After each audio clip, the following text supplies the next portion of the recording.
ஏன்னா தவறான இன்புட்ஸ் கொடுக்கும்போது, என்னை பத்தி தவறா சொல்லும் போது அவனுக்கு கோபம் தான் வரும். அது உண்மையா பொய்யா என்று அவனால் ஆராய தெரியாது. திருமாவளவன் நம்ம ஆளுங்களுக்கு எதிரி அப்படின்னு சொன்னா போதும், நம்ம சாதிக்கு எதிரி அப்படின்னு சொன்னா போதும், அவனுக்கு கோபம் வரும். திருமாவளவனுடைய அரசியல் என்ன, அவன் 30-40 ஆண்டுகளாக என்ன பேசியிருக்கிறான், யாருக்காக நின்றிருக்கிறான், எந்த அரசியலை உள்வாங்கி இருக்கிறான், எப்படி இந்த அமைப்பை நடத்துகிறான் என்பதை யாரும் சொல்ல வாய்ப்பில்லை. அவனும் அதை தெரிந்து கொள்ள வாய்ப்பில்லை. ராங் இன்புட்ஸ் என்கிற போது ராங் அவுட்புட் வரும்.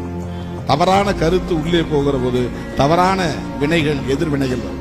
20 வருடங்களுக்கு முன்னால் நான் சொல்லுவேன், என்னுடைய படத்தை பார்த்து சாணி எடுத்து அடிக்கிறான், என்னுடைய காரை பார்த்து கல் எடுத்து அடிக்கிறான் என்ற நிலை வருகிற போது நான் சொன்னேன், இந்த தம்பிகள் ஒரு நாள், கல்லெடுத்து வீசும் தம்பிகள் ஒரு நாள் பூவெடுத்து வீசுவார்கள், நீங்கள் பொறுமை காக்க வேண்டும் என்றுதான் நான் அமைதிப்படுத்தி இருக்கிறேன்.